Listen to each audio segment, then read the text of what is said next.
Cargo Space by Corey Engel. Chapter 1: Unexpected Delay. A gut-wrenching screech reverberated throughout the cargo ship, the Overburdened. Alarms wailed as lights danced in chaotic patterns, awakening the vessel from its silent journey. While en route to its delivery destination, the ship inadvertently collided with a massive object. The impact was enough to forcibly eject crew members from their slumber pods, and they found themselves thrust into a crisis as they awoke. Stumbling to their feet, their hands pressed against their ears to ease the piercing sound of the alarms, the crew tried to regain their bearings. Captain Ethan Hesbian, rising with determination despite the lingering effects of the pod, began barking orders to the crew. His iconic mustache quivered as he shouted. It was a rude awakening, and the team was yet to realize the full gravity of their situation. "All hands, report to your stations immediately. I need damage reports now," Hesbian bellowed, his voice cutting through the chaos of the alarms. The awakened crew groaned in turmoil. While brushing her dark brown curly hair from her face, First Officer Allie rubbed sleep from her emerald green eyes. Climbing to her feet in a daze, she immediately began assessing the damage. "Everybody, get your EVA suits on," she ordered. "We need to know what happened." The crew responded slowly, eventually all of them finding their way to the stored extravehicular activity suits. The EVA suits worn by the crew of the Overburdened were sleek and tailored to protect in the vacuum of space, composed of a durable midnight blue material with reflective silver accents. The suits featured advanced life support systems and a transparent panoramic helmet. Despite the alarms, the ship's metallic corridor still shone under the soft blue ambient lighting. The sleek design of the centralized hubs leading to specialized compartments contrasted the current disarray. The Overburdened groaned as if wounded, her hull echoing with the damage. The lighting flickered, intermittently plunging the interior into darkness. As crew members scrambled to don their EVA suits and dashed to their stations, dizziness and disorientation from the slumber pods clouded their senses. Hesbian rushed out of the life support bay on Deck 1 and made his way to the bridge, Allie right on his heels. "We need to figure out what happened, Allie," Hesbian said worriedly. "That was a big collision. Do you think we're okay?" Allie asked fearfully. "I hope so. Let's try and stay focused on the task at hand," he responded as he made his way into the bridge. He braced himself against his command station, trying to clear his head. "Status report," he demanded, scanning the barrage of data on the screens. "An asteroid, sir. It hit us, breached the hull in the cargo bay on Deck 3, and disabled the ion drive. We're adrift," Allie reported, reviewing the collision footage. Hesbian assessed the situation, watching crew members in EVA suits pour into the bridge. Spotting the young chief engineer, Trevor, he yelled, "Trevor, engine room now. Tell me if we've got any fight left in us." "Yes, sir," Trevor replied, momentarily disoriented, running fingers through his long, unkempt red hair. "Time is a lecture we don't have," Hesbian snapped, "and someone shut off those damn alarms." Trevor swiftly obeyed, silencing the alarms before he made his way to the engine room, and an uneasy tension lingered in the air. Allie scanned the bridge, spotting Maria, whose gray hair was pulled into a tight bun, hinting at her meticulous nature. "Maria, Deck 3. We have a hull breach in the cargo bay." "Yes, ma'am," Maria said as she turned swiftly and headed off. "Our exterior cameras are down." "Allie, get to the observation deck and report back," Hesbian instructed. "Heading up now, sir," Allie responded as she made her way up the ladder to the observation deck. Trevor's voice, edged with tension, blared across the comm system. "Captain, the ion drive has been damaged during the collision. It's in pretty bad shape," he said while trying to remain calm. "We need those drives operational," Hesbian said. "I'm on it," Trevor replied. The weight of their predicament was palpable. Hesbian took a deep breath, his steely eyes surveying his crew. "We've faced worse odds before, and we've always pulled through. This time won't be any different," he proclaimed, trying to instill hope. "Every single one of you knows your duty. Let's get to work. All crew members, not currently tied into a task, please make your way to the medical bay for examination. Alara, I'm putting you in charge of that." Medical Officer Alara nodded and said, "Agreed. I'll prioritize those showing the most signs of distress." She swiftly headed off to the medical bay to await the incoming crew members who were to be examined. Meanwhile, on Deck 3, Maria's flashlight cut through the semi-darkness, casting eerie, elongated shadows as she moved through the narrow hallways and sections of the ship. Every footstep echoed as she neared the cargo bay. As she entered to patch the breach in the hull, she heard an odd squealing sound that came from the gash made by the asteroid. An oily black ooze ran suspiciously down the walls, surrounding the small breach in the hull. It shimmered and vibrated gently.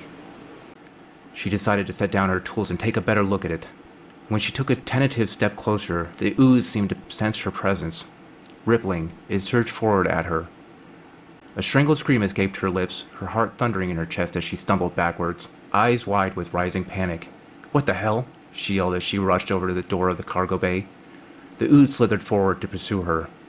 Frantically, she fumbled with the door controls, her gloved fingers slipping clumsily around it. It was too late. The ooze lunged for her, sticking to her EVA suit as it crawled its way towards her helmet. With growing desperation, she wiped at it, trying to brush it off, but the ooze clung on, relentless in its advance. Her heart pounded as the ooze made its way to the glass faceplate. She screamed as the ooze squeezed and wreathed around her helmet, forcing its way in through the sills. Fear rushed through her mind as the ooze rolled into the helmet and began to suffocate her. She felt the sickening, slimy chill of the ooze squish its way into her nose, mouth, and eyes.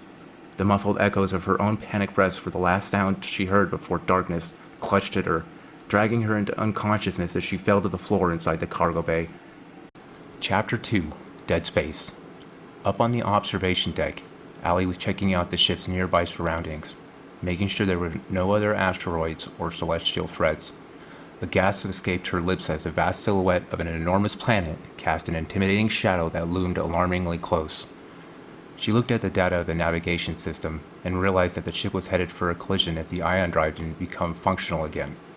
She decided to contact Hesbian on the comm. "Captain, we are headed for a crash course into a massive planet. If we don't get the ion drive back up and running quickly, we will be pulled into its gravity." Hesbian's voice crackled through the comm. "Thanks for the heads up, Allie. Return to the bridge immediately." "Will do, Captain," Allie said as she headed down the ladder leading to the bridge. Hesbian activated his comm. "Trevor, what's the status on the ion drive? We are getting dangerously close to being sucked into a planet's gravity. Please tell me you've made some progress." "Slow and steady, sir. There's a lot of damage," Trevor's voice replied distractedly. Meanwhile, in the medical bay, Laura was doing her medical checks on the crew. She checked vital signs, cognitive responses, and any potential physical injuries. The pods were designed for seamless awakening, but this abrupt ejection under crisis had never been factored into their design. Most of the crew showed signs of stress and minor physical disorientation, but she was relieved to find no severe injuries.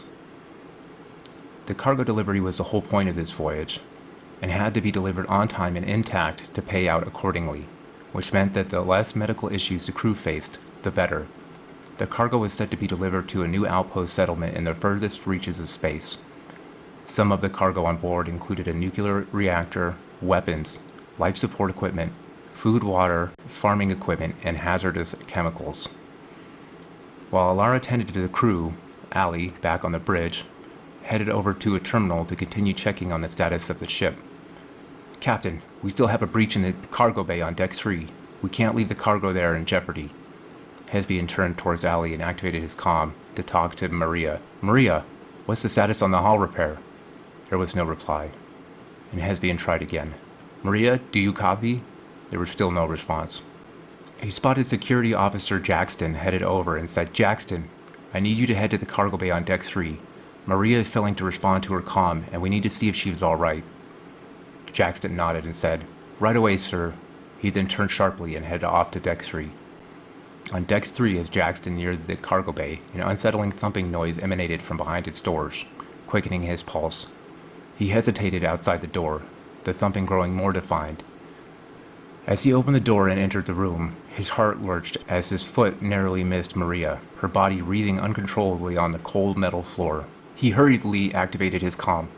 "Captain, we have a medical emergency in the cargo bay of Deck 3. I need a medical officer immediately. Something happened to Maria." Hesbian's voice blared across the comm. "Okay, stay with her. I will send somebody immediately." As he waited anxiously for medical aid, Jackson held Maria, feeling the violent tremors racking her frame. Her once familiar face now distorted in pain, leaving him with an overwhelming sense of helplessness.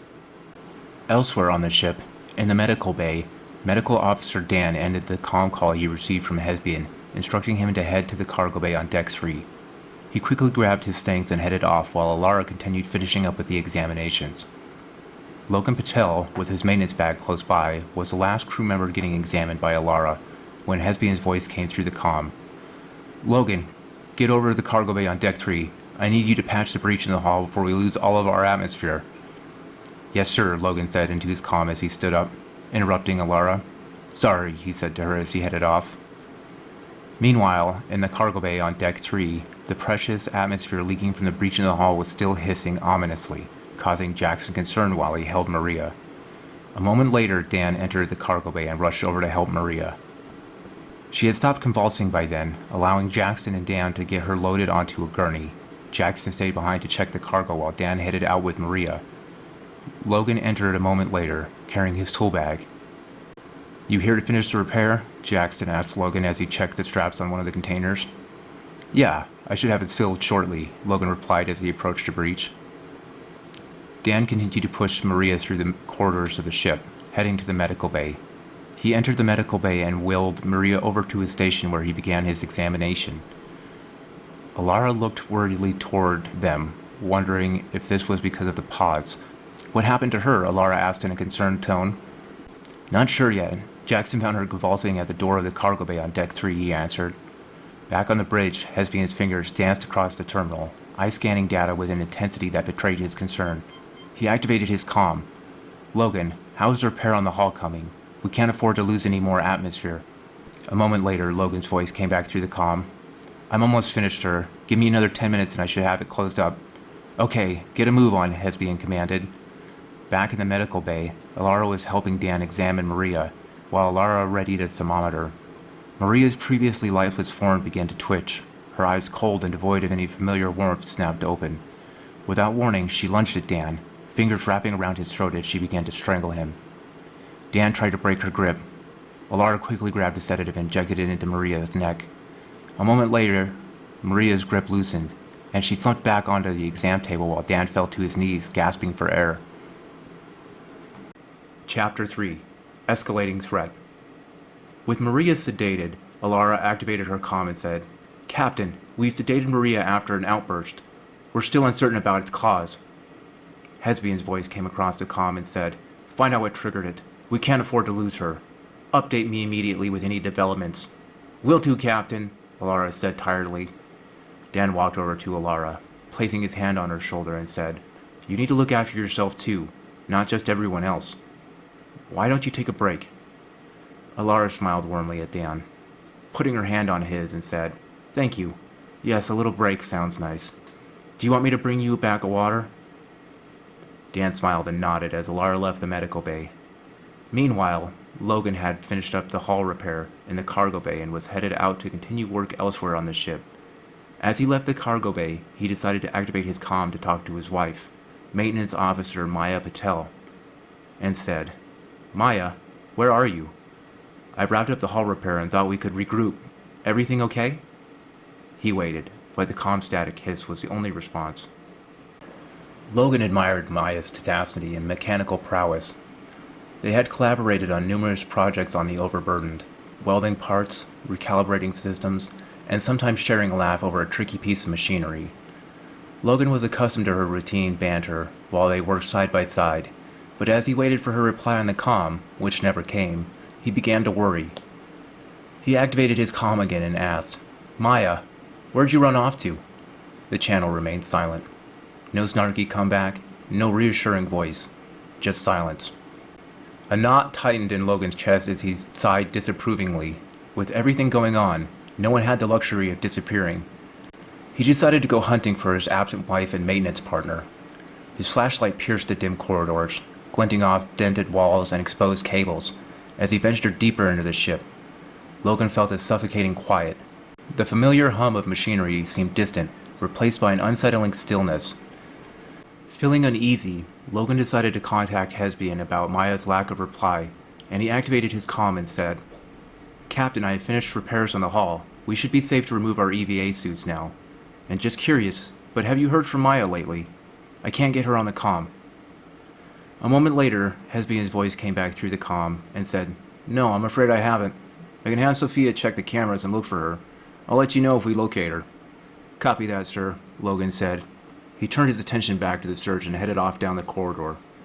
Back on the bridge, Hesbian said to Sophia, a security officer, "Sophia, Can you search the camera system and see if you can get a location on Maya? Will do, Captain, came Sophia's concerned response through the comm. Allie approached Hesbian and stood next to him at his command station. Their shoulders pressed against each other as she peered at the flashing screens and data streaming in. Allie's fingers clenched at her side as she asked, "Do you think we're going to make it?" Hesbian met her gaze and said, "We'll make it, Allie."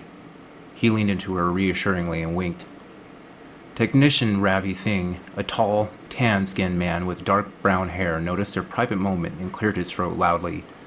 Embarrassed, they pulled away from each other, and at the same time, Trevor's voice came across the comm and said, "Captain, I have finished the main repairs to the ion drive.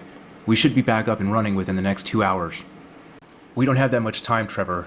We need you to up your game and get it done," Hesbian commanded.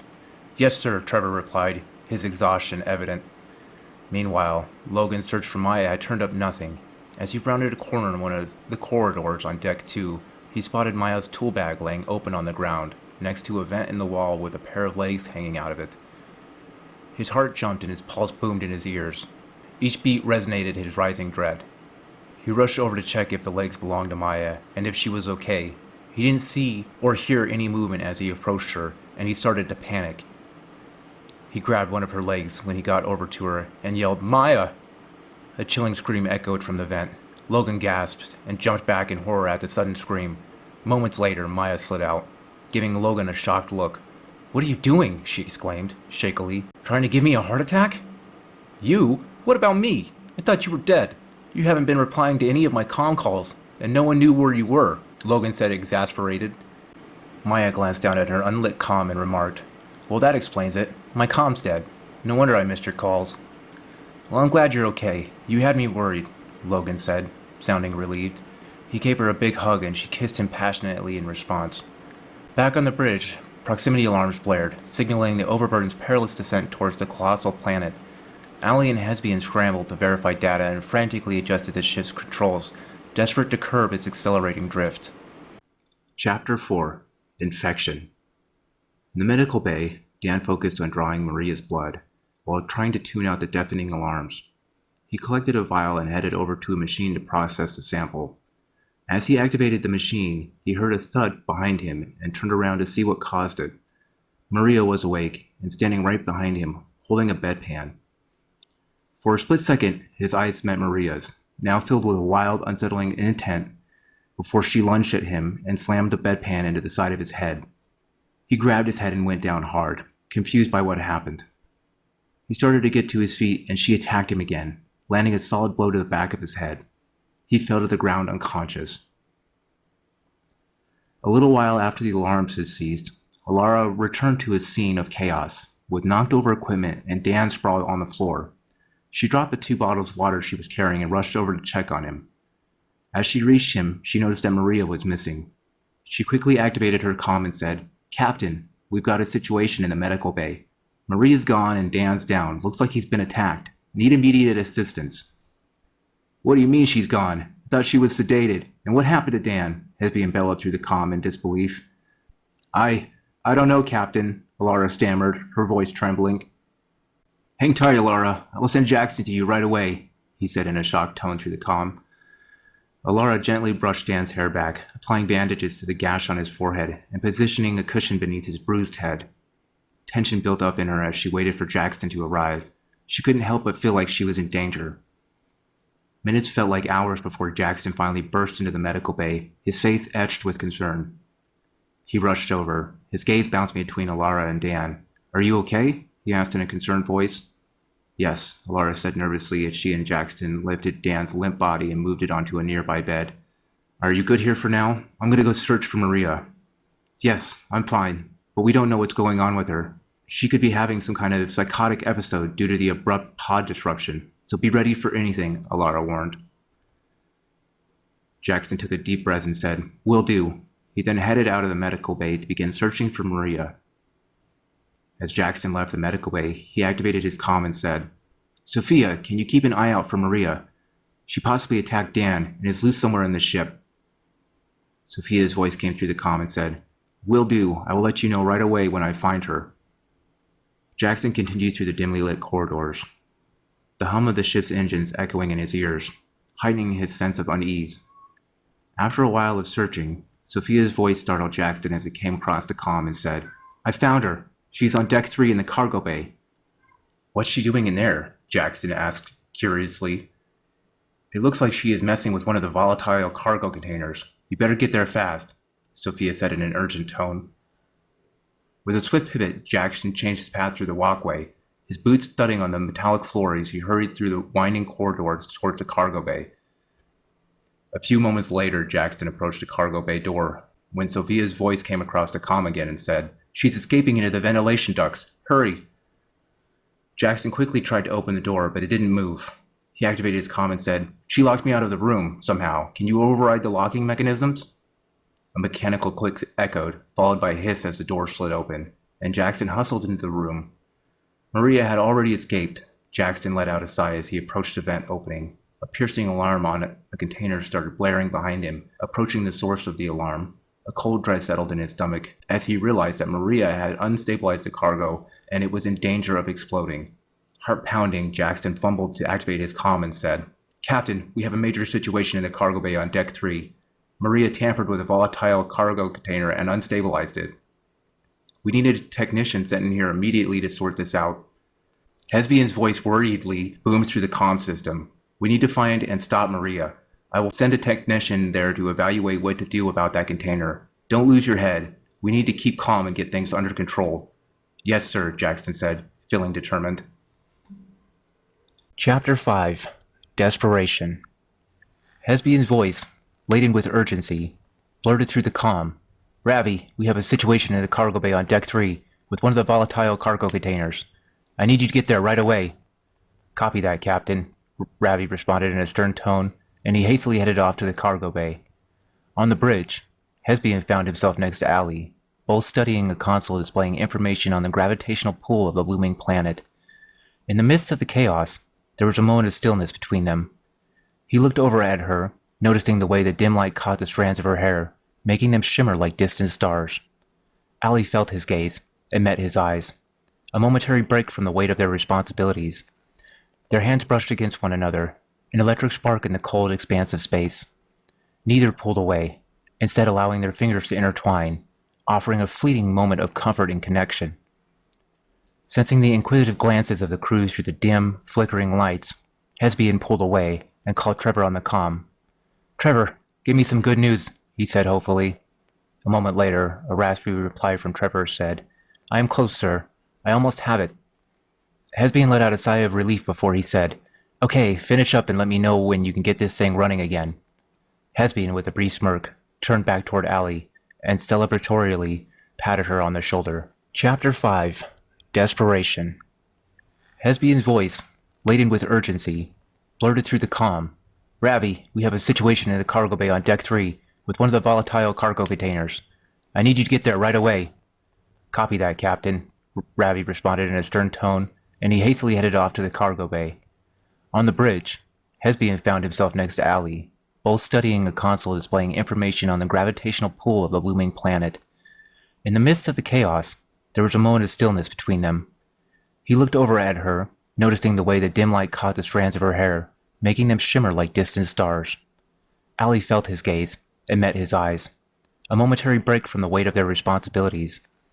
Their hands brushed against one another, an electric spark in the cold expanse of space. Neither pulled away, instead allowing their fingers to intertwine, offering a fleeting moment of comfort and connection. Sensing the inquisitive glances of the crew through the dim, flickering lights, Hesbian pulled away and called Trevor on the comm. "Trevor, give me some good news," he said hopefully. A moment later, a raspy reply from Trevor said, "I am close, sir. I almost have it." Chapter 6. Awakened Shadows. With each passing minute, the overburden was being continually drawn towards the looming planet. Its gravitational pull was like a powerful, unseen hand tugging them closer and closer, ensuring that escape was no simple feat. The vessel's gentle drift was beginning to feel more like an uncontrollable descent, with the planet's shadow gradually engulfing the ship's exterior viewports. The crew could feel the tension as the planet's vastness dominated their field of vision. Working on the ion drive, Trevor was finally able to get it in a functioning condition. He eagerly activated his comm. "Captain, I have some great news, sir. I got the ion drive running again. Hesbian let out a slight cheer as he heard the news. There was a smile in his voice as he said, That is great news indeed. Well done. Allie went hastily to her station and activated the engines. The ship seemed to hum to life as a slight thrust could be felt within the ship. It lurched forward and began to move swiftly away from the enormous planet that was threatening to swallow them whole. Meanwhile, Jackson was still patrolling around the ship trying to find any signs of Maria's whereabouts. He stopped suddenly in frustration and activated his comm. Hey, Sophia, do you have anything on the cams? I'm not having any luck, Jackson said in an annoyed tone. There was no response, and Jackson tried again. Sophia, do you copy? He said anxiously. He waited intently for a response, but none came. Great, he exclaimed to himself. He decided to head towards the security center to make sure she was okay. Ravi was working on the volatile cargo container, trying to undo whatever Maria had done to sabotage it. He had been making good progress when the door behind him opened. He looked back expecting to see someone enter, but no one did. The door remained open and he went to go see what was going on. Cautiously, Ravi edged towards the corridor, every step amplifying his unease. He stepped out into the corridor and shrugged after not seeing anyone when the door behind him closed. He scrambled to open it again, but the sounds of mechanical locks activating echoed through the door. Ravi banged on the door and tried to activate the unlocking system, but he was locked out. He activated his comm to talk to Hesbian. Sir, we have another problem. The door to the cargo bay won't open. I'm locked out.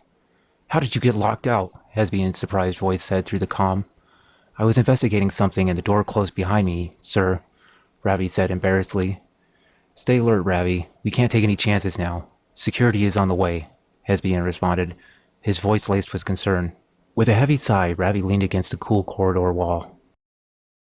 Jackson quickly made his way to the security center to check on Sophia. When he arrived at the door and activated it, the door slid open, revealing sparks flying from smashed security monitors. The small fire ignited on the chair in front of the destroyed screens. Like a phantom, Maria erupted from a dim corner, her momentum blindsiding Jackson and sending him crashing to the floor. She was on top of him a second after, but he quickly kicked her legs out from under her and flipped her over him. She crashed onto the ground hard and he crawled on top of her, pinning her to the ground. He had hurriedly handcuffed her and began dragging her to the containment bay, then heaved her into one of the cells and locked her inside. He then headed over to put out the chair fire when he tripped over Sophia's body. It was sticking out from under a desk. He pressed 2 fingers to her neck, seeking a pulse. Relief washed over him as he found it. With swift movements, he then snuffed out the growing flames. She began to convulse and he jumped away surprised. What's going on? He asked himself. He activated his comm. Captain, Sophia's been knocked out by Maria. I took her into custody, and now Sophia had started convulsing on the ground. Remembering the convulsing of Maria when he found her, he decided to lock Sophia in a containment cell as well. What is going on? Hesbian muttered to himself. Then he responded into his comm. When you get a moment, Jackson, Ravi needs you to get down to the cargo bay to unlock it for him. Maria must have locked him out. Allie tensely navigated away from the extreme gravity of the nearby planet. One crisis averted, Allie said. Chapter 7. Unforeseen Dangers. Jackson hurriedly made his way to the cargo bay, where Ravi waited for him. You got locked out? He said with a smirk. Took you long enough, Ravi said with an amused expression. Jackson made quick work of disengaging the locking system on the door and slid it open. Ravi let out a sigh of relief and immediately got back to work. Meanwhile, Logan and Maya headed to the galley. Logan pulled open the door and held it for Maya when a call from Hesbian came through the comm. Logan, I need you to get over to the security center and see if you can get a monitor or 2 up and running. Maya paused inside the galley and looked at Logan, who was still holding the door. He sighed and smiled at her. Try and hurry back, she said in an encouraging tone as he headed off, letting the door close behind him. Maya turned back towards the kitchen area in the galley and headed over to gather some snacks.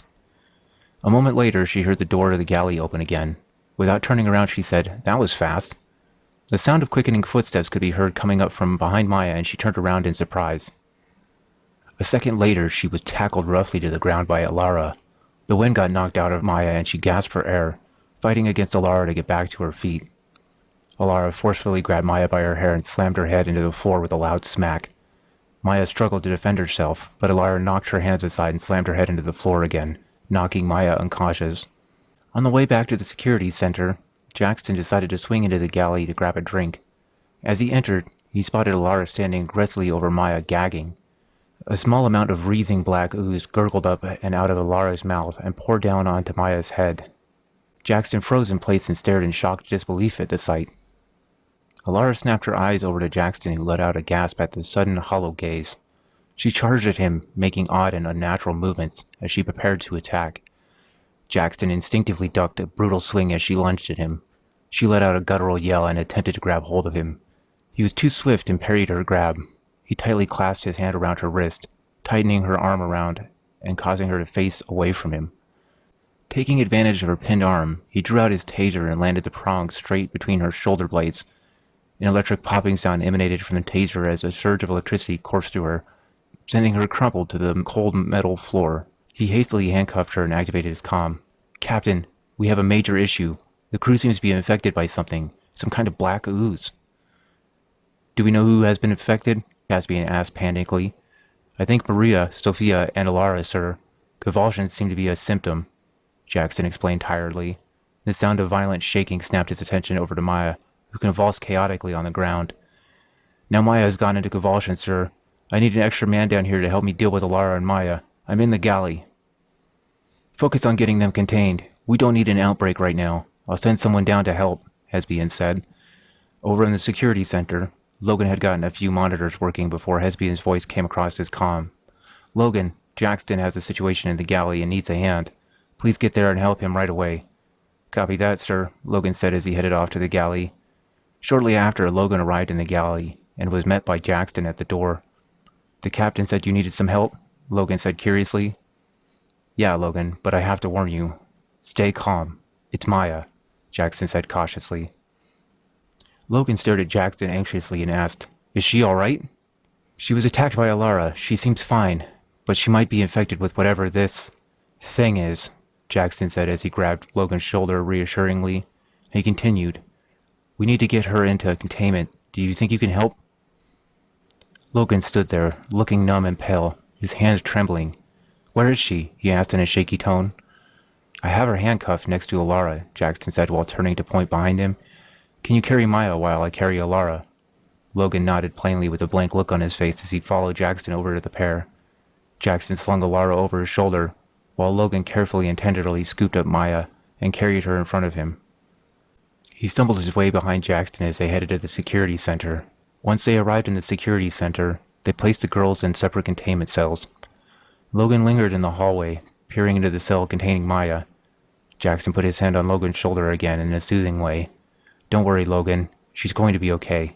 Come on, let's get back to work," Jackson said as he guided Logan out of the containment bay. On the bridge, Hesbian used the comm to call Dan. "Dan, we have a medical emergency, and we need you to get some samples and to run some tests for me. What's your status?" Hesbian waited eagerly for a response, but no response came. "Dan, are you there?" Hesbian tried again, but there was still no response. Back in the security center, Jackson was trying to console Logan while he received a call from Hesbian on the comm. "Jackson, Dan isn't responding, and we need him to assess his possible infection," Hesbian said in a concerned tone. Jackson sighed heavily before responding, "Yes, Captain," and then he trudged out of the security center to go check on Dan. Logan tried to distract himself from the stress of Maya's condition by continuing to work on getting the security monitors back up and running. Chapter 8. The Purge. After being left alone in the security center, Logan decided he needed to see his wife. Logan took his screwdriver and attempted to rewire the lock to the containment bay. After a moment of tinkering, the door slid open, and he apprehensively headed inside. He got up to Maya's cell and looked through the door window. Maya was curled up on the floor, grabbing her head and moaning softly. Logan knocked on the window and said, "Maya, it's me. Are you okay, sweetie?" Maya stirred and looked up at the window.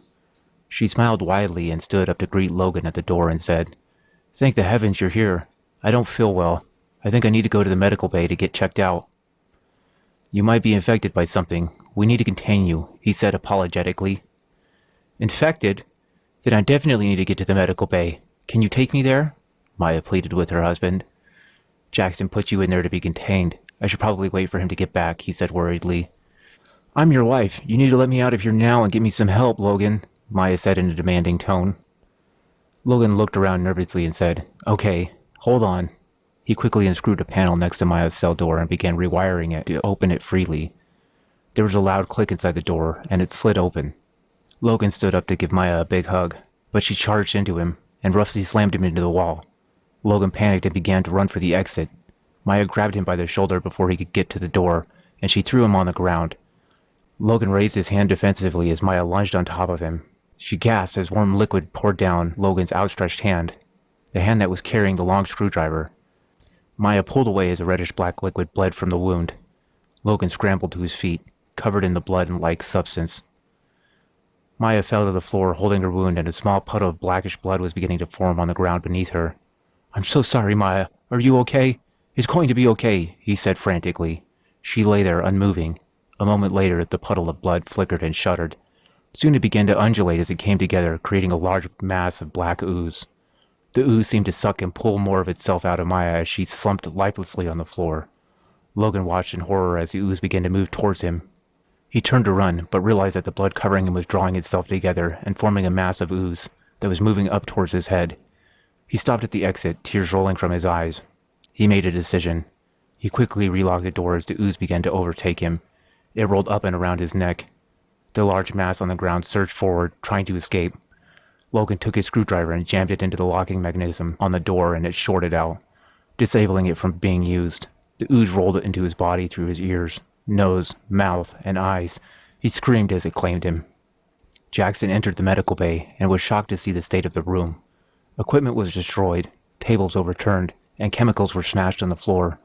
He looked around cautiously, but Dan was nowhere to be seen. Dan erupted out from inside a cabinet and charged at Jackson from behind. Jackson spun around and punched Dan firmly in the face, sending him to the ground. Dan went down hard and Jackson let out a scream as he lunged at him while pulling out his taser. Dan looked up at Jackson but got hit solidly in the neck with the taser. The static field zap flowed into Dan, rendering him unconscious. Jackson grabbed his comm to activate it when he saw the black ooze squished out of Dan's eyes, nose, and mouth. It began forming into a mass, and Jackson rushed to get out of the room as the ooze slithered forward toward him. Once in the corridor outside of the room, he quickly closed and locked the door. He then activated his comm. Captain, Dan was infected and attacked me. He's unconscious, sir, he said desperately into his comm. I have sealed the door to the medical bay, but I'm afraid we might have to disconnect the bay. We can't risk that ooze getting out. Hesbian stood stunned on the bridge while Allie stared at him, her mouth open. I can't believe it, she said. Okay, Jackson, get back to the security center and activate the disconnection process for the medical bay, Hesbian ordered. But sir, what about Dan and the medical supplies? Allie asked in a panic. I'm afraid it must be done. We are losing too many people. We need to take care of this thing while it's trapped. There's nothing more we can do, Hesbian said firmly as he walked away from Allie and headed into his personal chamber. Jackson quickly made his way through the corridors and into the security center. Jackson sat down at the emergency terminal and began initiating the disconnection process for the medical bay. Hello? Somebody help me, Logan shouted from inside the containment bay. Jackson jumped at the sudden plea from Logan. He got up and headed over to the door. Logan stood at the door window peering out. What are you doing in there? Jackson asked apprehensively. Maya was in trouble and needed my help, but she attacked me. When she lunged at me, she impaled herself on my screwdriver, Logan said frantically before he began to sob. Jackson looked through the window past Logan and was horrified to see Maya's bloody body laying on the floor. Logan moved in front of Jackson's gaze, his eyes black and hollow. Please hurry, he said in an eerie tone. Jackson slowly backed away from the window and headed over to the emergency terminal again. He hastily added the containment bay to the list to be disconnected and activated the process. Alarms started blaring as the disconnection process began for the medical bay and containment bay. Lights in the room began to flash ominously, hinting at the severity of the situation. A moment later, there was the sound of a loud hissing as the bays were disconnected from the hull of the ship. Boosters fired, carrying the bays further out into space and away from the overburdened. Jackson let out a heartfelt sigh as he engaged the final part of the process, and the medical bay and containment bay erupted in a static-filled, fiery explosion of blue and purple flames. Lightning seemed to discharge in the brief cloud as it dissipated into the vacuum of space. Ravi was feverishly trying to stabilize the volatile cargo container when he paused at the sudden vibration of the disconnection process. What was that? He asked himself nervously. Alarms around the container and the cargo bay began to blare, and a moment later, Hesbian's voice came across the comm. Ravi, what is going on? My terminal says the cargo is about to become unstable and explode. That could destroy the whole ship. Ravi desperately struggled to balance the containment unit. Sweat dripped off his eyebrow as he fumbled around the controls. I think I got it, he said eagerly. The deafening blare of the alarms finally subsided, and silence fell over them once again. Ravi slid back onto the floor in relief. He quickly activated his comm. Captain, I did it! The cargo is stabilized. Great news, and great job. We may end up making it through this after all, Hesbian said with a heavy heart. Hours later, with controls regained and danger averted, the Overburden resumed its journey to the delivery destination. Hesbian then decided to call for a meeting on the bridge, where they had a service for all the lost crew members and a celebration for the remaining crew alive. As Hesbian and Allie embraced in a romantic, celebratory kiss, something glistened on the ceiling of the bridge. A small amount of black, undulating ooze slithered its way across the surface of the ceiling, until it lingered above Hesbian, who was distracted by the eager kiss. Unknown to him and his crew, the ooze dropped from the ceiling and landed softly onto Hesbian's shoulder. It moved quickly and without hesitation, heading directly for his ear. The end.